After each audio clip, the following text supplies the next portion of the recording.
कक्षा 10 के विद्यार्थियों का नमस्कार। आज हम बहुत ही बेहतरीन और नई सीरीज लेकर आए हैं और वो लेकर आए हैं MCQ, अर्थात हमारे एग्जाम में बड़े बड़े क्वेश्चन नहीं, छोटे छोटे क्वेश्चन जो मल्टीपल क्वेश्चन होते हैं या वन लाइनर क्वेश्चन होते हैं, उनका भी बहुत बड़ा पार्ट होता है, वो भी इम्पोर्टेंट होता है। उन्हीं को ध्यान में रखते हुए हम 5 वीडियो लेकर आएंगे, जिसे हम 5 series MCQ series 1, series 2, series 3 का 1, 2, 3 ऐसे 5 तक वीडियो लेकर आएंगे। अब हम क्वेश्चन शुरू करते हैं। हमने ये कार्य किया है कि अधिकतम से अधिकतम अच्छे से अच्छे सवाल जो सरकार के द्वारा एक वर्कशीट जारी की गई थी उसके अकॉर्डिंग क्वेश्चन बनाए हुए हैं। बोर्ड की परीक्षा देखो, सबसे पहला सवाल ध्यान से देखना। आप ये कह रहा है कि आपको पूरा बेसिक क्लियर होना चाहिए, तभी पढ़ने का आनंद आएगा। यूक्लिड की विभाजन जो एल्गोरिथम प्रमेय जो तकनीक है वो किसकी है? ले से, में से, भागफल, शेषफल तो आपको पता होना चाहिए, उसके माध्यम से हम हमेशा में से पे ज्ञात। दूसरा सवाल है पाई क्या है, तो आपको ध्यान रहना चाहिए पाई हमेशा ए प्रीम संख्या होती है, ठीक है कि नहीं? क्योंकि पाई का मान जो होता है 3.1 एक अनवरत रूप से चलता रहता है। उसके बाद में आता है निम्न में से कौन सी संख्या ए प्रीम संख्या नहीं है? ए प्रीम संख्या नहीं है तो आप इसको सरल करो। देखो पहले ऑप्शन को आप देखो, अनरूट दे रखा है तो 64 का अनरूट कितना होता है 8, और ये कितना आ गया 9। बाकी इस पर अनरूट है अभाज्य संख्या, और इसमें वर्ग स्क्वायर रूट है, स्क्वायर रूट है, इसका उत्तर आएगा ए। क्यों कि वर्गमूल में नहीं है। हमने हमेशा पढ़ा कि ए प्रीम संख्या वो होती है जब स्क्वायर रूट के अंदर संख्या आती है और वो संख्या अभाज्य संख्या होनी चाहिए, वो क्या कहलाती है? ए प्रीम संख्या कहलाती है। तो ये नहीं। अगला है दशमलव का प्रसार शांत है शांत, बहुत इंपॉर्टेंट क्वेश्चन है, हमें पता होना चाहिए। हमारी पहली प्रश्नावली का ये दशमलव प्रसार शांत है अशांत है, इसका निकालने के लिए हमारा एक रूल होता है 2 की घात m/5 की घात n, अर्थात 2 और 5 का रूप होना चाहिए। आप एक एक क्वेश्चन में चेक करोगे, लेकिन 2 और 5 का होना चाहिए। अगर इसके अलावा कोई भी आप साथ में संख्या भी आती है तो वो अशांत हो जाएगी। तो देखो ये 700 हो गई, इसको 7 × 100 लिखोगे तो 7 का कोई रूप नहीं है बनेगा, तो ये अशांत हो गई, ये गलत हो गया। 91 है, इसको आप कैसे लिख सकते हो? 20 × 5, और फिर आप 20 को कैसे लिख सकते हो? 5 × 4 × 5। इसका मतलब ये किस किस रूप में है? ये जो नंबर है ये तो 5 के रूप में, ये n के रूप में, इसका उत्तर आएगा ये। और ये तो 2 और 5 का रूप तो है, लेकिन ये 7 आने से गड़बड़ हो गई और ये चौथा है नहीं, इसलिए इसका उत्तर क्या आएगा? बी। हमें इसको बड़ा ही ध्यान से देकर एक एक क्वेश्चन को देखना। सारे क्वेश्चन वेरी इंपॉर्टेंट क्वेश्चन है, कोई भी ऐसा क्वेश्चन नहीं है जो आपको कहीं ना कहीं लगेगी ये क्वेश्चन इंपॉर्टेंट नहीं। अब है 1260 के, अब आपको अभाज्य गुणनखंड ज्ञात करना है। गुणनखंड ज्ञात करने के बाद में इसको घातांक के रूप में लिखना। देखो जब भी गुणनखंड आपको अभाज्य गुणनखंड करना होता है इस प्रकार करते हैं, और हम अभाज्य संख्या कर रहे हैं तो सबसे पहले 2 का भाग देते हैं। जब 2 का भाग देते हैं तो आपको पता है इस प्रकार होता है, फिर आप 2 का भाग देते हो तो ये आएगा। अब देखो 315 में 2 का भाग कभी जाता नहीं है, तो हम क्या करेंगे? इसमें 3 का चेक करेंगे तो 3 का भाग इसमें जाता है, तो 3 का भाग इसमें कितनी बार जाएगा? 105 बार। अब आप फिर देखो इसमें 3 का जाता है क्या? बिल्कुल जाता है। 3 एकम 3 और ये 5 तरीका, फिर 5 3 का जाता है क्या? जाता है। 5 का जाता, 3 का नहीं जाता है। 7 और 7 ही। ये इसके बाद ये गुणनखंड हुए कि नहीं है? जब आप इसको घातांक के रूप में लिखोगे तो यहाँ लिख दिया 2, यहाँ लिख दिया 5, और यहाँ 3 और यहाँ 7। 2 कितनी बार है? 2 बार। 5 कितनी बार है? 1 बार। 7 कितनी बार है? 1 बार। 3 कितनी बार है? 2 बार। ये घातांक। इस प्रकार हमें सवाल को करना है, कोई कठिन क्वेश्चन नहीं है, देख कर करना है। इनका मेसे पे ज्ञात करना है। मेसे पे ज्ञात करने के लिए हमारे पास 2 मेथड होते हैं। एक यूक्लिड का विभाजन फॉर्मूला होता है जो हमारे इस कोर्स का है, और दूसरा अभाज्य गुणनखंड के माध्यम से जो भी नंबर है आप उनके मल्टीपल निकालो, जैसे 11 × 5 और इसका 11 × 8। तो मुझे बताओ इन दोनों का क्या आएगा? 11। एचसीएफ क्या आएगा? 11 आएगा। एचसीएफ वो होता है वो छोटी से छोटी संख्या जो दोनों में आती है, अर्थात दोनों का मतलब होता है जो हमें कॉमन प्राप्त होती है। आगे हमें चेक करना है दशमलव प्रसार शांत है या अशांत है, इसे दशमलव रूप में भी आपको लिखना है। हमने हमेशा पढ़ा है कि कौन सा रूप शांत है या कौन सा अशांत, इसका पता करने के लिए हमें 2 की घात m और 5 की घात n का रूप लेकर आना है। ये 625 है, इसको हम ऐसे लिखते हैं 25 गुणा 25 इंटू 625। तो आप इसको कैसे लिख सकते हो, 5 की घात 2 गुणा 5 की घात 2, ये हो गया 3 इंटू 5 की घात 4। अब आप चाहो तो ऐसे भी लिख सकते हो 2 की घात 4 और 2 की घात 4। आपको mn इस रूप में बनाया कि नहीं बनाया, अगर इस रूप में बन गया तो कौन सा प्रसार है, शांत। अगर इस प्रसार में नहीं बनता तो ये अशांत हो जाता। दो संख्याओं का लेसे और मेसे में क्या संबंध है, आप सब जानते हो कि दो संख्याओं का जब हम एलसीएम निकालते हैं, एलसीएम ए बी, तो ए और बी दोनों को मल्टीप्लाई करते हैं और एसीएफ जो ए बी का निकलता है उसका हम डिवाइड करते हैं। ये इनका रिलेशन होता है।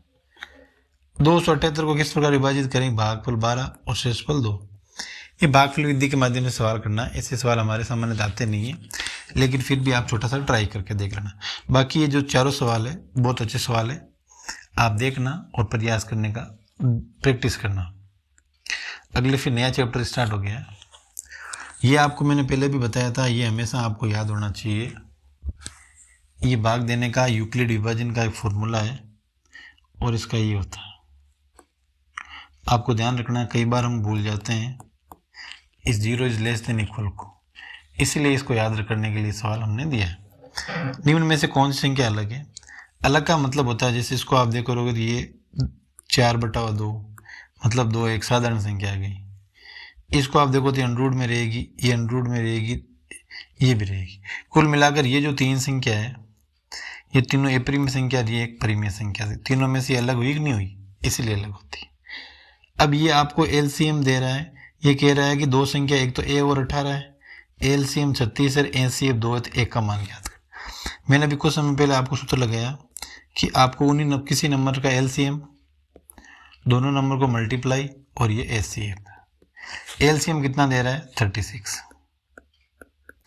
दोनों संख्या में एक तो दे रहा है ए और एक कितना दे रहा है 18, और एसीएफ कितना दे रहा है 2।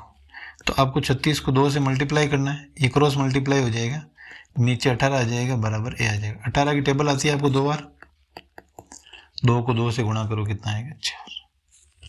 बहुत अच्छा सवाल है, आना भी चाहिए। ये संख्या आपको हमेशा ध्यान रखना, अगर रूट में 3 होता है या रूट में अभाज्य संख्या होती है, वो हमेशा ए परिमेय संख्या होती है। ए परिमेय संख्या में कोई भी नंबर जोड़ो, चाहे कोई भी नंबर घटाओ, चाहे कोई भी नंबर गुणा करो, चाहे कोई भी नंबर भाग दो, वो संख्या हमेशा ए परिमेय संख्या रहेगी। उन संख्याओं में कभी भी कोई परिवर्तन नहीं आएगा, तो हमें ये ध्यान रखना है। तो ये क्या आएगी, ए परिमेय। आगे वाला सवाल देखो, बहुत अच्छा सवाल है, आपको इसी प्रकार पढ़ना है। ये पूछ रहा है ये किसके बराबर है, तो हमेशा ध्यान रखना जब भी दो अनरूट होते हैं और पैरेलल होते हैं, तो आप उन दोनों को एक ही छत के नीचे अर्थात एक अनरूट के नीचे ऐसे लिख सकते हो। लिखा कि नहीं लिखा? लिखने के बाद में आप इसको आगे से सरल करने के लिए इसको क्या कर सकते हो, जैसे एक ज़्यादातर, अब इनको सरल करोगे तो 150 आएगा, तो आपको पता ये उत्तर नहीं होगा, ये भी नहीं होगा, उत्तर आएगा इन दो में। इनका आप चेक कर लो, 5 का 25 होता है, अंदर भेज दो, 6 का 36 होता है, अंदर भेज दो, ये भी 30 होता है, ये भी 30 होता है, तो आप इनको मल्टीप्लाई करोगे तो कितना आएगा, ये आएगा, ये उत्तर आएगा, क्योंकि आप गुणा करोगे 150 प्राप्त होगा। अगला सवाल है कि 2√3 क्या है, 2√3 हमेशा एक अपरिमेय संख्या होती है। एक अभाज्य संख्या के कुल गुणनखंड कितने होते हैं, अभाज्य संख्या सिर्फ एक ही गुणनखंड होता है, वो होता है स्वयं, और कोई गुणनखंड नहीं है। और इसके द्वारा आपको एलसीएम और एलसीएम ज्ञात करना है। एलसीएम मैंने लिखा है अभी कुछ समय पहले, जैसे गुणनखंड करते हैं उसी प्रकार हम इसको सरल करते हैं। 96404, अगर इनका एलसीएम निकालना फिर 2 का भाग देना है, फिर और किसका भाग देना, इस प्रकार भाग देकर इनका एलसीएम निकालने का हमें प्रयास करना है। बोलो बात समझ में आई कि नहीं आई? आगे वाला सवाल, ये वेरी इंपॉर्टेंट सवाल है, कई बार एग्जाम में आता है और आया हुआ भी है।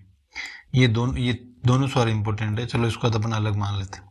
इन दोनों सवाल का आप प्रैक्टिस करना, ये सवाल आएंगे, 3 नंबर में सवाल आने की उम्मीद रहती है। ये मैंने आपको प्री बोर्ड में भी दिया है। ये 225 यहाँ लिखना है, 135 को आपको 1 से गुणा करना, ये 90 आ जाएगा। फिर 135 यहाँ आ जाएगा तो 90, 1 + 45, और जब यहाँ 90 आएगा तो 45 × 2 + 0 क्या आ जाएगा 45। दो संख्याओं का एलसीएम कैसे ज्ञात करते हैं, एलसीएम कैसे ज्ञात करते हैं, अभी कुछ ही देर पहले हमने इसका अध्ययन किया था। आप उस फॉर्मूले का यूज करके सेल्फ स्टडी के हिसाब से इस क्वेश्चन को आप करोगे। यूक्लिड की विभाजन प्रमेय आपको याद होनी चाहिए, और साधारण सा मैं लिख देता हूँ a बराबर BQ + R, 0 < R = ये चीज़ आपको ध्यान रखना है। और इसकी क्या थ्योरी है, थ्योरी को पढ़ना है। ये 1 नंबर के सवाल बताने का उद्देश्य ये नहीं कि 1 नंबर का सवाल है, ये 1 नंबर का सवाल उद्देश्य बताने का ये कि किस प्रकार क्वेश्चन बनता है, इनसे बड़ा क्वेश्चन भी बन सकता है। तो हमारा हर बेसिक क्लियर होना चाहिए, तो इसको आप थोड़ा सा ध्यान से देखोगे। ये शांत है, आपको पता है कि अगर इस प्रकार के गुणनखंड में परिमेय संख्या का दशमलव प्रसार होता है ना, क्यू के गुणनखंड में ऐसा, तो हमेशा प्रसार कैसा होगा, शांत प्रसार होगा, क्योंकि शांत प्रसार के लिए हमारा ऐसा एक रूल होता है। एम चेंज हो जाए कोई दिक्कत नहीं है, तो एक नंबर्स को रिप्रेजेंट करते हैं और ऐसा कुछ स्पेशल नहीं।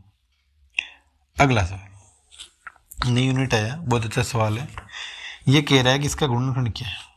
तो जब भी किसी भी नंबर का गुणनखंड ज्ञात करता है, = 0 करना है, और आगे सरल करोगे तो +1 उधर जाएगा तो -1 हो जाएगा, और x बराबर -1/2। बोला यार नहीं है। अब आपको इसके गुणनखंड ज्ञात करने, x² = 3, और x का मान ज्ञात करना, यहाँ आएगा +- और √3। ये कहाँ आ रहे, ये दोनों माइनस है, ये अलग है, ये अलग है, ये अलग है। अब ये पूछ रहा है कि इसके दो शून्य ए बी है, तो ए बी का मान ज्ञात करो। ए बी का मतलब आप भी जानते हो, शून्य क्या, ए बी का आपको मान ज्ञात करना है। तो ए और बी, तो ये बता रहा है मूल्यों का, एक तो होता है मूल्यों का योग, एक होता है मूल्यों का गुणा। तो मूल्यों का योग होता है b/a, और मूल्यों का गुणा होता है c/a। होता है कि नहीं होता है। तो हमें मूल्यों का गुणा याद करना, c क्या 15, और नीचे 1, तो 15/a। इसी प्रकार ये सवाल बहुत अच्छा सवाल है, इसको हमें सरल करना है। इसके आप एलसीएम मिल लोगे PQ, और ऊपर आ गया P + Q। तो मूल्यों के योग का सूत्र क्या है, -b/a। तो आप देखोगे -b, ये पहले से आ गया, और ये आ गया 2, और उसके बाद में मूल्यों का गुणा c/a1। तो बोलो ये आया कि नहीं, इसमें एक मिस प्रिंटिंग है, ये -2 हो गया। तो इसका ये उत्तर है। n घात वाले बहुपदों की जितनी घात होगी उतनी हमें शून्य प्राप्त होंगे। अगर 1 घात होती है तो 1 उसका हल होता है, 2 घात होती है 2 हमें हल प्राप्त हो जाते हैं, और अगर 4 घात होती है तो किसी भी मूल्य के 4 प्राप्त हो जाते हैं। अब ये बहुत अच्छा सवाल है, ये बता रहा है कि आपको ऐसा समीकरण ज्ञात करना जिसके शून्य के 2 है, 5 और 8 क्या है। तो हमें पहले तो करना मूल्यों का गुणा, कितना आ गया 40, और उसके बाद में मूल्यों का योग, कितना आ गया 13। तो हमारा एक सूत्र होता है x² - α β x + α β। ये योग आ गया, तो x² - 13x + 40। बोलो बात समझ में आएगी नहीं।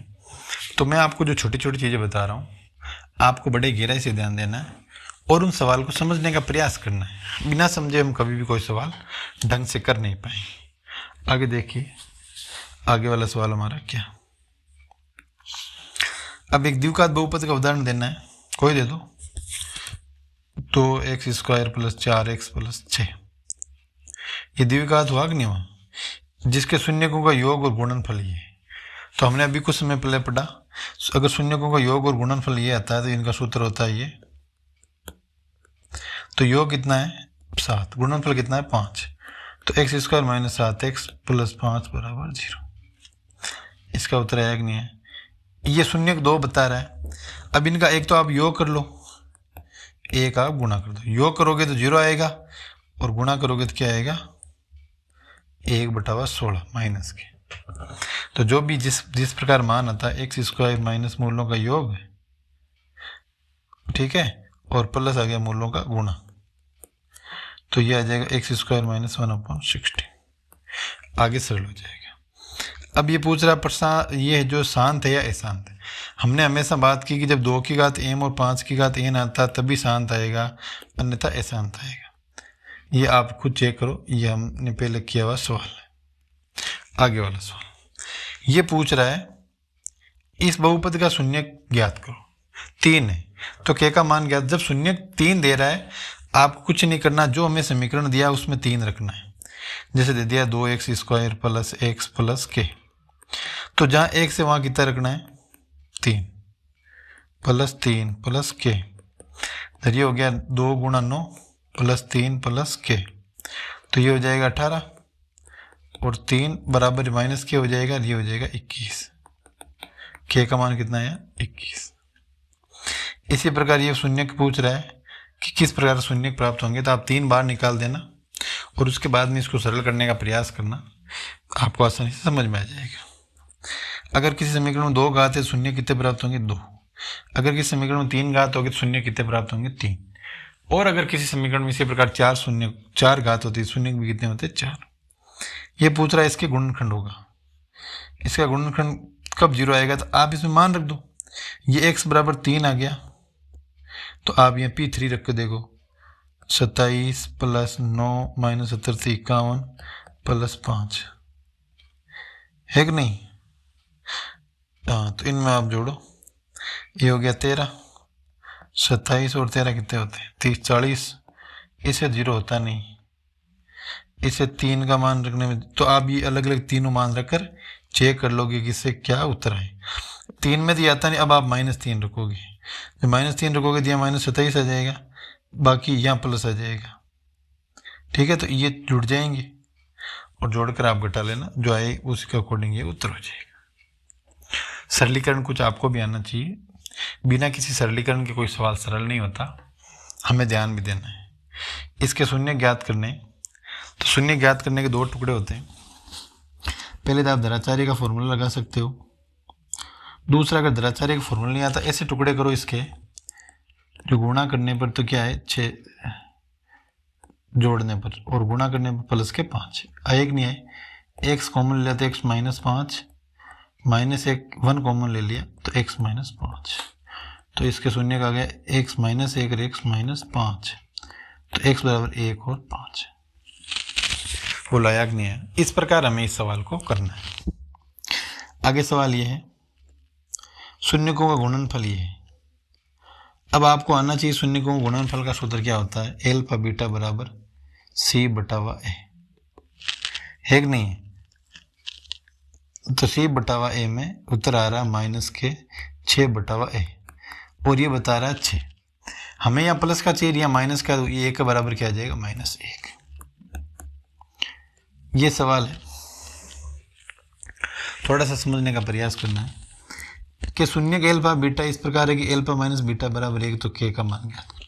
ये कह रहा है कि इसके 2 गुणनखंड इस प्रकार है कि दोनों को हम जब घटाते हैं तो क्या आता है 1 आता है। क्या आता है 1। तो हालांकि हमें घटाने वाला तो नहीं, लेकिन जोड़ने वाला तो फॉर्मूला है और इसके अकॉर्डिंग हम इन दोनों के अलग अलग मूल्य ज्ञात कर सकते हैं। आप अभ्यास करना, समझ में नहीं आएगा तो इसको हम टेस्ट सीरीज की जो मेगा टेस्ट होंगे ना प्री बोर्ड की, उस सीरीज में इस टेस्ट को पेपर को शामिल करेंगे, इस क्वेश्चन को, और वहाँ हम सोल्व करने का अच्छी तरीके से प्राप्त करेंगे। अब ये बोल रहा है इसका गुणनखंड है, तो x -2 गुणनखंड है, इसका मतलब x का मान कितना है 2। ये पूरा यहाँ रख दो, 2 की घात 4, 2 की घात 3 -4, 2 की घात 2 प्लस k × 2 प्लस 10। ये 2 को 4 से गुणा करोगे 4, 8, 8 दूनी 16, ये कितना हो जाएगा 8, और ये 4 चौक कितना हो जाएगा फिर 16 प्लस 2k प्लस 10 बराबर 0। ये दोनों फ्री हो गए, ये -8 है और ये, तो ये आ गया 2, 2k बराबर -2 और k बराबर -1। शून्यकों को योग ज्ञात करो, एल्फा बीटा और एल्फा बीटा, ये हमने आपको फॉर्मूला बताया है, उसके अकॉर्डिंग इस सवाल को आप करने का प्रयास करोगे, कोई कठिन सवाल नहीं। आगे वाला सवाल ध्यान से देखो, ये शून्य की बात कर रहा है, एक दूसरे के व्युत्क्रम उसकी बात कर रहा है, और इसके भागफल देकर शेषफल की बात कर रहा है। ये मैं आपको देख रहा हूँ, वेरी मोस्ट सवाल है। तीनों सवाल आप करके मुझे उत्तर कमेंट बॉक्स में लिखोगे ताकि मुझे पता चले आपको कितना आता है पढ़ते हो, या फिर मैं वीडियो बनाने में से ही मेहनत कर रहा हूँ। अब देखो, फिर शून्यकों के योग और गुणनफल की बात कर रहा है, हमें समीकरण बनाना है। तो ये होता है x² alpha plus beta x plus alpha beta, ये होता है। तो x square minus 7/3 x plus 5/3। हमें 3 गायब करना है, इसलिए इस 3 को यहाँ गुणा कर दो, तो हमारा उत्तर आ जाएगा 3x² माइनस 7x प्लस 5 बराबर 0। ये गुणनखंड इसका आ जाएगा। आप शून्य, इसका गुणन शून्यकों का गुणनफल होगा, तो हमें पहले तो शून्यक निकालना है। तो इन दोनों में x कॉमन ले लो, तो x माइनस 6, तो x बराबर 0 आ गया और एक x बराबर 6 आ गया। दोनों को गुणन करोगे क्या आएगा 0। ये शून्यक बता रहा है द्विघाती वो 3 और 4, तो आप 3 और 4 दोनों अलग अलग रख के देख लो, इसका तो होगा नहीं है, ये इसी का ही होगा। जो 0 कर देता है वही उत्तर सही आ जाएगा। ठीक है कि नहीं, इस प्रकार ये होगा। और अगला प्रश्न, इन्हें इसके गुणनखंड ये बता रहा है कि x माइनस 1 गुणनखंड है। इसका मतलब x बराबर 1 रखा तब गुणनखंड प्राप्त हुआ, तो आप यहाँ एक लिख दो या 2 1 लिख दो और यहाँ प्लस 1 लिख दो, तो ये आ गया 1 माइनस 2 प्लस 1 और 0। तो शेषफल कितना आएगा 0।